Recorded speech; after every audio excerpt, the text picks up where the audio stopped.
Heartful communication संवाद auth के इस परिचयात्मक एपिसोड में आपका स्वागत है। आइए एक छोटे से प्रयोग से शुरुआत करते हैं। कल्पना कीजिए कि आपने एक प्रोजेक्ट या असाइनमेंट समीक्षा के लिए जमा किया है और आपको यह प्रतिक्रिया मिलती है, ये क्या बकवास है। तो आप कैसा महसूस करेंगे? खुश तो बिल्कुल नहीं होंगे। मुझे लगता है कि आप गुस्सा भी हो सकते हैं, अपने मन में गालियां भी दे सकते हैं। अब कल्पना कीजिए अगर वही व्यक्ति यह कहता है, दरअसल मेरे मन में कुछ और था। यह इतना बुरा नहीं है ना? भले ही दोनों ही मामलों में रिपोर्ट अपेक्षाओं पर खरी नहीं उतरी, लेकिन मौखिक और गैर मौखिक दोनों तरह के संवाद जीवन के हर क्षेत्र में एक महत्वपूर्ण भूमिका निभाते हैं। फिर चाहे वह रिश्ते हों, काम हो या व्यक्तिगत विकास, हमारा व्यवहार, शब्दों का चुनाव और जिस तरह से हम बोलते हैं उसका गहरा महत्व होता है और अक्सर यह हमारी कोशिशों की सफलता या असफलता को तय करता है।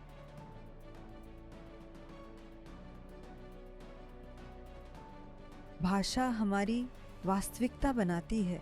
हम भाषा में सोचते हैं और जो सोचते हैं उसके द्वारा अपनी दुनिया बना रहे हैं और भाषा का उपयोग करके हम उस सोच को बना रहे हैं। हाफिज ने कहा था, तुम जो शब्द बोलते हो वही तुम्हारा घर बन जाता है। हार्टफुलनेस कम्युनिकेशन संवाद या HC हार्टफुलनेस संस्थान द्वारा चलाया जाने वाला एक कार्यक्रम है जिसका उद्देश्य लोगों को इस तरह से संवाद करने में मदद करना है जो उनके और उनके आसपास के लोगों के लिए लाभकारी हो। दुनिया भर से हजारों लोगों ने इस कार्यक्रम में ऑनलाइन या व्यक्तिगत रूप से भाग लिया है और वे आपसी वार्तालाप में होने वाले परिवर्तनों से चकित हैं। यह सचमुच दुनिया को एक नए लेंस से देखने जैसा है। Heartful communication NVC non violence communication से प्रभावित है, जिसे 1960 के दशक में अमेरिकी मनोवैज्ञानिक डॉक्टर मार्शल रोसेनबर्ग द्वारा विकसित किया गया था। NVC के सिद्धांतों को हार्टफुलनेस द्वारा बढ़ावा मिलता है,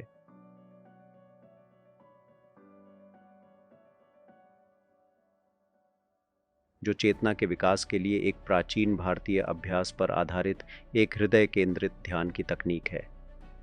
हार्टफुल कम्युनिकेशन प्रोग्राम की निदेशक लिज किंग्स-नॉर्थ ने 40 से अधिक वर्षों से संवाद और संघर्ष समाधान में काम किया है। उन्होंने कॉरपोरेट टीमों, छात्रों, परेशान किशोरों, जेल के कैदियों और यहाँ तक कि इजरायलियों और फिलिस्तीनियों के एक छोटे समूह को भी उनके मतभेदों से परे देखने और एक साथ काम करने में मदद की है। वे एक प्रमाणित NVC संवाद और हार्टफुलनेस प्रशिक्षक हैं। स्वयंसेवकों की एक समर्पित टीम के साथ उन्होंने सभी ज़रूरतों के अनुरूप HC की अनेक प्रस्तुतियां बनाई हैं। इस परिचयात्मक एपिसोड में लिज हार्टफुल कम्युनिकेशन के मूल सिद्धांतों में से एक के बारे में बात करने जा रही है, जिसे चेतना की आवश्यकता होती है।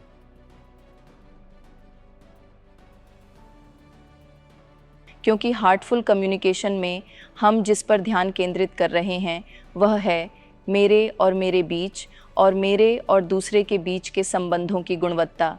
यह तब बहुत सहायक होता है जब हम यह जान सकें कि हमारे बीच क्या समानता है जो हमें जोड़ सकती है, बजाय इसके कि हमें क्या विभाजित करता है।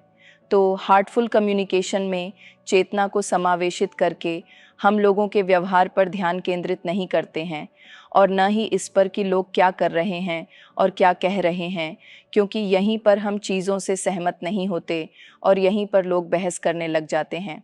वास्तव में जिस स्तर पर लोग संघर्षरत होते हैं वह स्तर कार्रवाई, व्यवहार, शब्द आदि का ही होता है। हम जिस पर ध्यान केंद्रित करते हैं वह कुछ ऐसा है जिसे हम ज़रूरत की चेतना कहते हैं, यानी कोई क्या पूर्ति करने की कोशिश कर रहा है, उनकी क्या ज़रूरत, मूल्य या प्रेरणा है जिसे वे पूरा करने की कोशिश कर रहे हैं जब वे कहते हैं जो वे कहते हैं और जब वे करते हैं जैसा कि वे करते हैं। उदाहरण के लिए, यदि आप धौंस दिखाने को देखें, जिसे हम धमकाने वाला व्यवहार कहते हैं, तो अगर हम किसी ऐसे व्यक्ति को देखते हैं जो इस तरह व्यवहार कर रहा है तो हम कहेंगे कि यह धमकाना है और तुरंत शायद एक राय बनती है, तो वह एक राय होगी, एक निर्णय होगा। दूसरे शब्दों में कहें तो ऐसे समय हमारा ध्यान व्यवहार पर केंद्रित हो जाता है और फिर हम सोचने लग जाते हैं कि मुझे यह पसंद है और यह पसंद नहीं है, यह अच्छा है और यह बुरा है, मैं इस बारे में क्या करूं, और हम परेशान हो जाते हैं। जबकि अगर हम खुद को और अन्य लोगों को समझने की कोशिश करें तो मानवीय व्यवहार को बहुत गहरे स्तर पर समझ पाएंगे। हम कह सकते हैं दिल के स्तर पर। फिर हम अपना ध्यान उनके व्यवहार से हटाकर सोच पाते हैं कि मुझे महसूस करने की, उन्हें समझने की कोशिश करनी चाहिए कि उस व्यक्ति की क्या ज़रूरत हो सकती है जिसे वह इस तरह के व्यवहार से पूरा करने की कोशिश कर रहा है, जो कि एक तरह का दबंग व्यवहार है। यह आक्रामक हो सकता है और इससे दूसरे व्यक्ति को किसी तरह का दुख हो सकता है। इसलिए मैं बहुत स्पष्ट करना चाहती हूँ कि हमें निश्चित रूप से उस व्यक्ति के द्वारा किए जा रहे काम को पसंद या कही जा रही बात से सहमत नहीं होना चाहिए, बिल्कुल नहीं, क्योंकि यह रणनीति के स्तर पर है और हम विकल्प के रूप में कुछ ऐसा करने की कोशिश करें कि उस ज़रूरत को पूरा किया जा सके। लेकिन अगर हम इस बात पर ध्यान केंद्रित करें कि उस व्यक्ति की क्या लालसा है, और जब आप उन लोगों को जानते हैं जो धौंस दिखाते रहते हैं, तो आप आम तौर पर पाते हैं कि वे किसी तरह की पहचान, किसी तरह के आत्मसम्मान, किसी तरह की भावना की लालसा रखते हैं कि मैं महत्वपूर्ण हूँ, मैं शक्तिशाली हूँ, मैं भी कोई हूँ। हो सकता है कि उन्हें कुछ प्रशंसा की आवश्यकता हो सकता है कि वे किसी तरह के समूह के साथ जुड़ने की भावना रखने के लिए ऐसा कर रहे हों। दूसरे शब्दों में, ये जुड़ाव, पहचान, प्रशंसा, सम्मान, महत्व, शक्ति, ये सभी चीज़ें हम कहेंगे कि मानवीय ज़रूरतें हैं। वे कुछ तरीक़ों से प्रेरक हैं। अक्सर वे ऐसी लालसाएं होती हैं जिन्हें लोग पूरा करने की लालसा रखते हैं। लोग अक्सर पहचान बनाने की भावना को दिल में सहेज के रखते हैं यदि उन्हें पहचान नहीं मिली है। और जैसा कि हम जानते हैं, ज़्यादातर लोग जो धौंस जमाते रहते हैं उन्हें भी किसी न किसी तरह से धमकाया गया है। वे घायल हैं। दूसरी ज़रूरत जो अक्सर होती है वह है शायद उस दर्द के लिए समझे जाने की ज़रूरत जो उन्होंने खुद सहन किया है। इसलिए जब हम ध्यान से उन भावनाओं को महसूस करने की कोशिश करते हैं तो हम कहेंगे कि ये ज़रूरतें मानव व्यवहार के लिए प्रेरक हैं। वे मूल्यों की तरह हैं। वे कुछ ऐसी बातें हैं जो किसी के लिए मायने रखती हैं, जो किसी के लिए महत्वपूर्ण हैं, और वे वास्तव में जीवन शक्ति का हिस्सा हैं। यह एक जीवन शक्ति है जो हमेशा पूर्ति की ओर बढ़ने की कोशिश कर रही है और हमेशा हमें भलाई की ओर ले जा रही है। तो ये सभी ज़रूरतें और मूल्य अपने गहरे स्तर पर वास्तव में जीवन में योगदान करते हैं। तो अगर कोई कहता है कि ओह, उसे अब बदला लेने की ज़रूरत है, तो हम कहेंगे कि यह ज़रूरत नहीं है, यह उस कार्रवाई का चुनाव है। चाहे वह होशो हवास में लिया गया हो या बिना होश के, यह एक गहरी ज़रूरत को पूरा करने की रणनीति है। तो जब कोई किसी अन्य से बदला लेना चाहता है तो लगभग हमेशा, निश्चित रूप से, क्योंकि किसी तरह का गहरा चोट लगी है, किसी तरह का आघात हुआ है, और बदला लेने की यह तथाकथित ज़रूरत एक गहरी ज़रूरत है कि मैंने जो कुछ भी सहन किया है उसके लिए मुझे समझा जाना चाहिए। दूसरे व्यक्ति को भी इसे अनुभव करना होगा। तब वे मैंने जो दर्द सहन किया है उसे जानेंगे। यह न्याय की लालसा भी हो सकती है।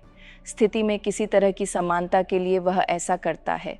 आप समझ रहे हैं मेरी बात? तो हम कहेंगे कि बदला लेना कोई ज़रूरत नहीं है, यह अभी भी कार्रवाई के स्तर पर एक विकल्प है। तो जब मैं कार्रवाई का विकल्प कहती हूँ तो कभी कभी ये चुनाव हम बहुत ही होशो हवास में करते हैं कि मैं ऐसा करने जा रहा हूँ, मैं ऐसा कहने जा रहा हूँ, लेकिन अक्सर वे बिल्कुल भी होश में लिए हुए नहीं होते। वे हमारे कंडीशनिंग, हमारे पैटर्निंग, हमारे इतिहास, उन सभी प्रभावों, सामाजिक प्रभावों, हमारी संस्कृति आदि के परिणाम हैं जिन्होंने हमें व्यवहार के कुछ पैटर्न रखने के लिए प्रेरित किया है। और इसलिए, लेकिन ये ज़रूरतें जैसे सुरक्षा की, जुड़ाव की, प्यार की, प्रशंसा की, समर्थन की, अर्थ की उद्देश्य की, इनमें से बहुत सारी ज़रूरतें हैं, ये सभी प्रेरक हैं। और क्योंकि सभी इंसान इन्हें साझा करते हैं, इससे कोई फ़र्क नहीं पड़ता कि आप कितने बड़े हैं, इससे कोई फ़र्क नहीं पड़ता कि आप किस संस्कृति से हैं, आप इतिहास में कहाँ हैं। सभी इंसान इन गहरे मूल्यों, इन गहरी ज़रूरतों को साझा करते हैं, दूसरों के लिए योगदान करने की आवश्यकता। मुझे लगता है यह सबसे गहरी मानवीय ज़रूरतों में से एक है, लेकिन चूंकि हम उन्हें साझा करते हैं, वे हमें एक तरह का क्षेत्र प्रदान करते हैं जहां हम जुड़ सकते हैं। और रूमी का एक प्यारा सा उद्धरण है जो कहता है कि गलत और सही काम के विचारों से परे जाए। दूसरे शब्दों में, हमारा सोचना, हमारा फैसला करना, यह सही है, यह गलत है, यह अच्छा है, यह बुरा है, तुम बेहतर हो, तुम बदतर हो, यह सामान्य है, यह असामान्य है, इस तरह के सोचने से परे या गहरे आप कह सकते हैं। वह कहता है एक ऐसा क्षेत्र है जो उस अलग चेतना का क्षेत्र है, जो कहता है मैं आपसे उस क्षेत्र में मिल सकता हूँ। दूसरे शब्दों में, हम मनुष्य के रूप में जो साझा करते हैं। तो हार्टफुल कम्युनिकेशन में यह एक केंद्रीय सिद्धांत की तरह है कि हमारा ध्यान फिर से केंद्रित करना है और हमारी चेतना को, हमारी जागरूकता को यह समझने के लिए ट्यून करना है कि मुझे क्या प्रेरित कर रहा है, मेरी क्या ज़रूरत है। जब मैं किसी से कहती हूँ, ओह तुम कैसे इतने स्वार्थी हो सकते हो, अब आरोप है, निर्णय है, और मैं किसी ऐसे व्यक्ति से लड़ाई में हूँ जो कहता है कि मैं स्वार्थी नहीं हूँ, तुम्हारा क्या। जब मैं अपने आप को ट्यून करती हूँ कि मैं तुम कैसे इतने स्वार्थी हो सकते हो, मैं खुद से कहती हूँ मेरी क्या ज़रूरत है, मैं क्या चाहती हूँ।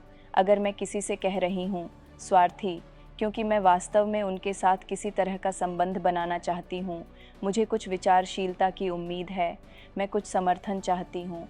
लेकिन समस्या ये है कि हम ऐसा नहीं कहते।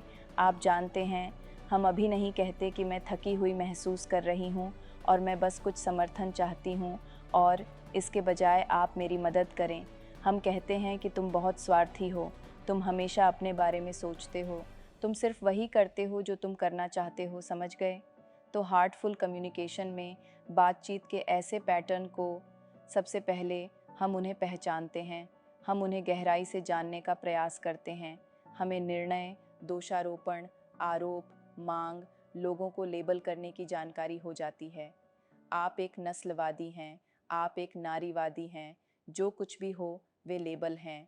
हम उन भाषा के रूपों के बारे में जागरूक हो जाते हैं जो हमें अलग कर देंगे, पूरी तरह से अलग कर देंगे, न केवल दूसरे व्यक्ति से, क्योंकि उन्हें यह सुनने में अच्छा नहीं लगेगा, बल्कि खुद से भी, आप जानते हैं, अपने दिल से भी। जब हम उन तोड़ने वाले, दुराव व अलगाव वाले भाषा रूपों का इस्तेमाल करते हैं, तो हम बिना सोचे समझे बात कर रहे गुस्से में होते हैं। तो यहाँ हम सीखते हैं कि इसे अलग तरह से कैसे कहना है, और इस बात पर ध्यान केंद्रित करना है कि वह क्या ज़रूरत है जो मुझ में जीवित है।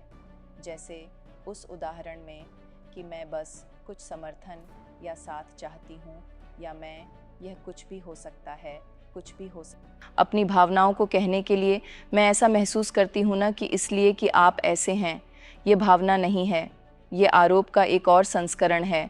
शायद मैं थोड़ा अकेला महसूस कर रही हूँ और मैं बस कुछ साथ चाहती हूँ, मैं आपके साथ रहना पसंद करूँगी। लेकिन हम ऐसा नहीं कहते हैं, हम बस कहते हैं कि आप मेरी उपेक्षा करते हैं। तो यह ध्यान, हमारी जागरूकता का यह बदलाव उस समय की ज़रूरतों पर खुद को कैसे व्यक्त करें, इसमें प्रकट हो सकता है। हम कह रहे हैं, हम में क्या चाहत है, हमारे लिए क्या प्रामाणिक है, क्या सच है, वह ऐसे तरीके से कि यह दूसरे व्यक्ति से जुड़ जाएगा, क्योंकि वे भी यह जानते हैं कि अकेला महसूस करना, साथी की ज़रूरत, कुछ समर्थन की ज़रूरत होने का क्या मतलब है। वे उस स्तर पर जुड़ सकते हैं, न कि इस पर। यह बाधा जो तब आती है जब हम भाषा के अन्य रूपों का उपयोग करते हैं, तो उस ज़रूरत की चेतना मेरे खुद को समझने के तरीके में प्रकट होती है। अब अगर मैं शायद खुद को दोषी ठहरा रही हूँ, भगवान के लिए आपने उस बात को सचमुच बिगाड़ दिया है ना लिज? क्या आपने कुछ सीखा नहीं है? आप जानते हैं, मैं तब अपनी खुद की लालसा को सुनना सीखती हूँ, शायद पात्र होने के लिए या योगदान देने के लिए एक ऐसे तरीके से जो सार्थक हो। मैं अपनी खुद की भावनाओं को, अपनी खुद की ज़रूरतों को पहचानती हूँ और हम इसे स्वयं से जुड़ने की उस प्रक्रिया के माध्यम से करते हैं। जब मैं किसी की बात सुन रही हूँ तब मैं ज़रूरत की चेतना का उपयोग करती हूँ। मैं यह सुनने की कोशिश कर रही हूँ कि यह क्या है, वे क्या चाहते हैं। मान लीजिए कि वे मुझसे किसी ऐसी चीज़ के बारे में बहुत नाराज़ हैं जो मैंने की है या नहीं की है। मान लीजिए वे मुझसे कह रहे हैं कि आप उस समझौते पर कायम नहीं रहे, या आपने कहा था कि आप 11 बजे वहाँ पर उपस्थित होंगे, या आपने कहा था कि आप यह करेंगे, इस समय तक आपने यह नहीं किया है, तो पूरी बात बेकार हो गई है। तो अगर वे मुझसे नाराज़ हैं तो ज़्यादातर लोग जो करेंगे वह है अपना बचाव करने की कोशिश करना। ये मेरी गलती नहीं है, या ऐसा इसलिए हुआ क्योंकि फला नहीं हुआ और मेरा प्रिंटर ख़राब हो गया, या ऐसा ही कुछ भी हो सकता है, या मेरी सास को कोई समस्या थी और मुझे उनका ध्यान रखना पड़ा। मेरे पास खुद को सही ठहराने और बहाने बनाने के साधन हैं, लेकिन इसके बजाय मैं यह सुनने की कोशिश करती हूँ कि वे वास्तव में क्या चाहते हैं जब वे मुझ पर यह आरोप लगा रहे हैं, और फिर मैं उस ज़रूरत की चेतना का उपयोग उस चीज़ को धीरे धीरे अस्थायी रूप से प्रतिबिंबित करने के लिए करती हूँ जो मुझे लगता है या अनुमान लगाती हूँ कि उनके लिए महत्वपूर्ण हो सकता है।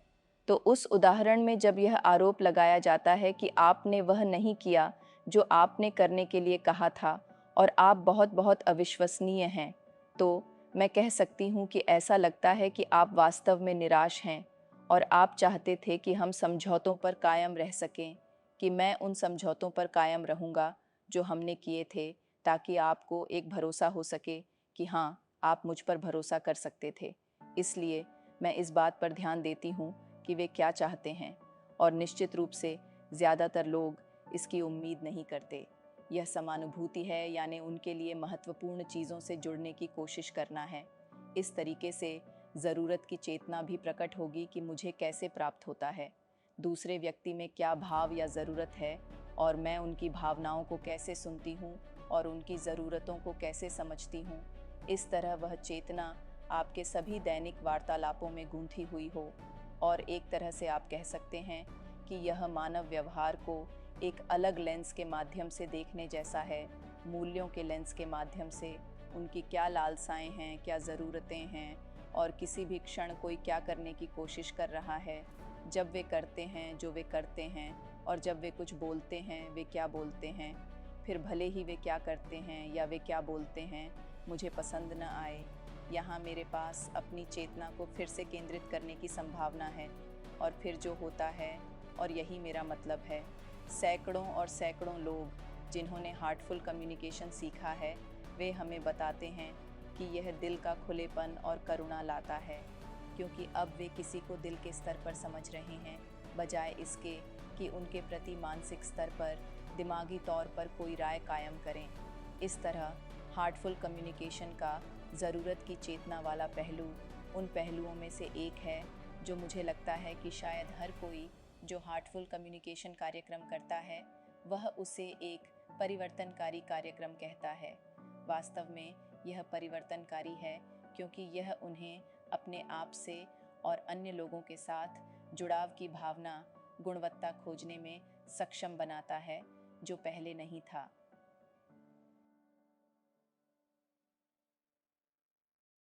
इस सत्र के अंत में हम आपको एक गतिविधि दे रहे हैं। निम्नलिखित कथनों और व्यवहारों का अध्ययन करें और यह पहचानने का प्रयास करें कि वे अंतर्निहित सकारात्मक ज़रूरतें क्या हैं जो आपको लगता है कि इनको प्रेरित कर सकती हैं। आपको क्या लगता है कि व्यक्ति अपने अंतरतम में क्या चाहता है?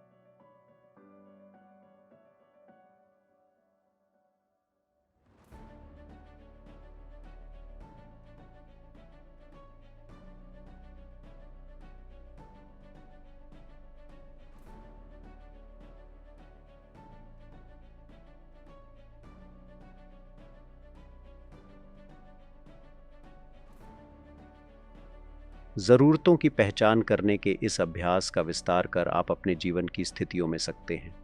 आप जहाँ भी हैं, यह समझने की कोशिश करें कि किसी व्यक्ति को क्या ज़रूरत या मूल्य पूरा करने की कोशिश होती है जब वे बोल रहे होते हैं या जब वे कुछ ऐसा कर रहे होते हैं जो आपको पसंद नहीं है। जितना अधिक आप अभ्यास करेंगे उतना ही आसान हो जाएगा। देखने के लिए धन्यवाद। अगले सत्र के लिए हमसे जुड़े। तब तक के लिए नमस्ते।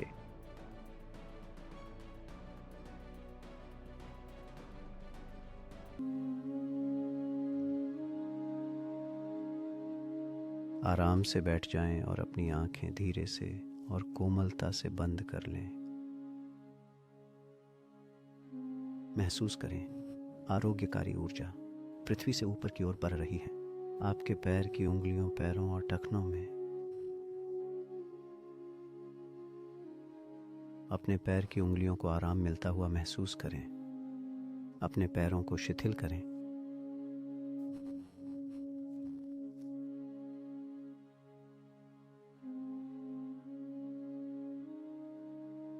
महसूस करें आरोग्यकारी ऊर्जा अपने घुटनों तक ऊपर जाते हुए। जैसे जैसे ये ऊपर बढ़ रही है, ये आपकी पिंडली की मांसपेशियों को आराम दे रही है।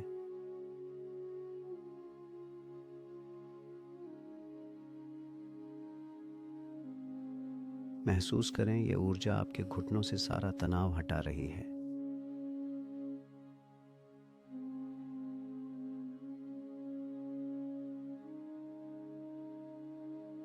अब यह आपके पैरों से ऊपर की ओर बढ़ रही है। आपकी जांघों में, अपनी जांघों में आराम महसूस करें।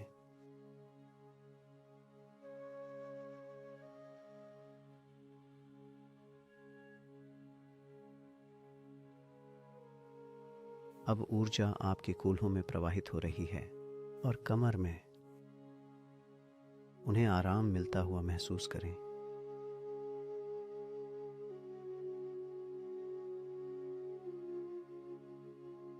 जैसे जैसे ऊर्जा ऊपर बढ़ रही है, आपकी निचली पीठ शिथिल हो रही है।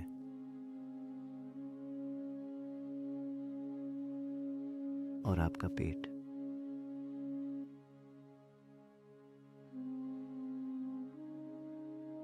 अब ऊर्जा आपकी छाती में प्रवाहित हो रही है। इसे आराम से महसूस करें।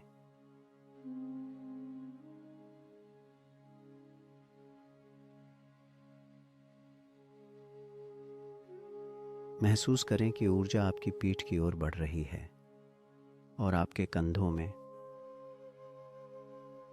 अपनी ऊपरी पीठ को आराम महसूस करें।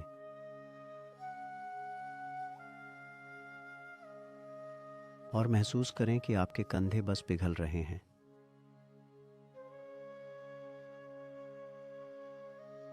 ऊर्जा अब आपके हाथों में प्रवाहित हो रही है।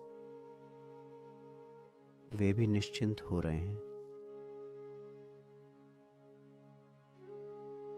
अपनी कोहनियों से सारा तनाव दूर होते हुए महसूस करें।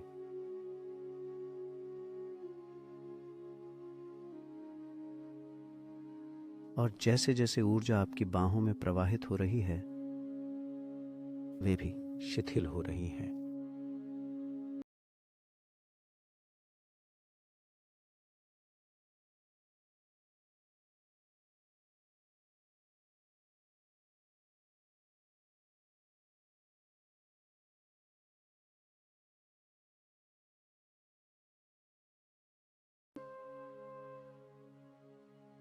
अब अपना ध्यान अपनी गर्दन पर ले जाएं। ऊर्जा ऊपर की ओर बढ़ रही है और आपकी गर्दन की मांसपेशियों को आराम दे रही है।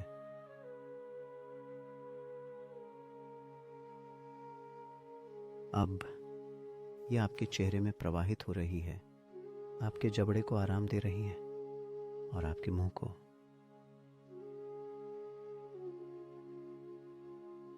ऊर्जा आपकी नाक और आंखों में प्रवाहित हो रही है, उन्हें रिलैक्स कर रही है।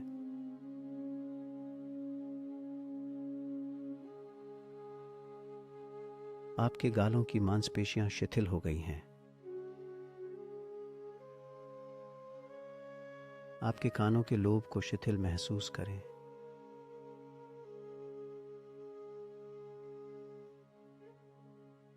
और अब ऊर्जा आपके सिर के ऊपर तक प्रवाहित हो रही है। इसे आराम से महसूस करें।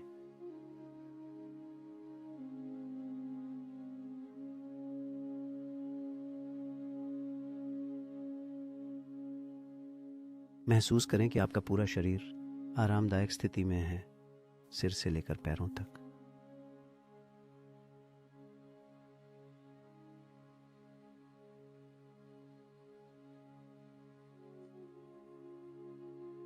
अब अपना ध्यान अपने हृदय पर ले जाइए। महसूस करें कि प्रकाश का एक स्रोत आपके हृदय में पहले से ही मौजूद है और यह आपको भीतर से आकर्षित कर रहा है। प्रकाश को देखने की कोशिश न करें, बस यह जान लें कि वह आपके हृदय में है। हृदय को खुला रखें और ग्रहणशील रहें, एक बहुत ही सूक्ष्म ऊर्जा के लिए जो आप में प्रवाहित हो रही है। इसी भाव में शिथिल रहें।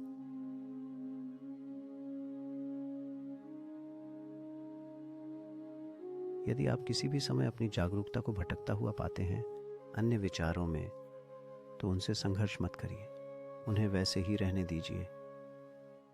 धीरे से अपने आप को याद दिलाएं कि आप ध्यान कर रहे हैं अपने हृदय में प्रकाश की उपस्थिति पर। अपने आप को अधिक से अधिक भीतर लीन होने दें।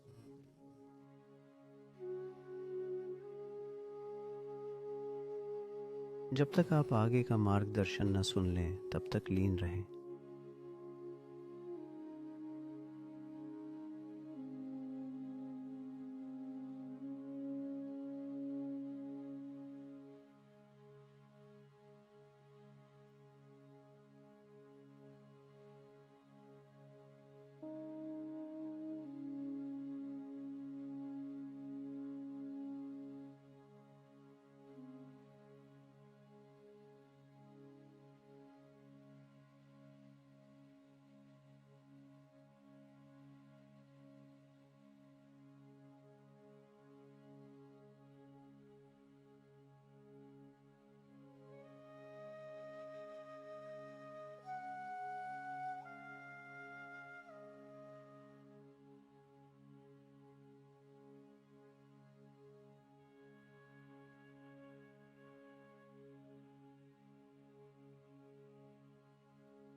अपनी आंखें बंद रखते हुए धीरे से ध्यान की अवस्था से बाहर आए।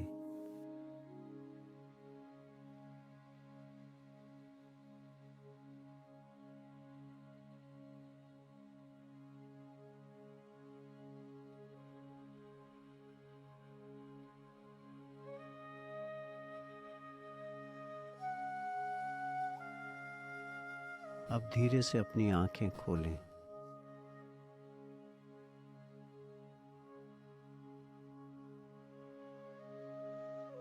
आपने अभी जो अनुभव किया उस पर चिंतन करें, प्रयास करें और इस स्थिति को बनाए रखें। जब आप अपनी दिनचर्या में वापस आ जाते हैं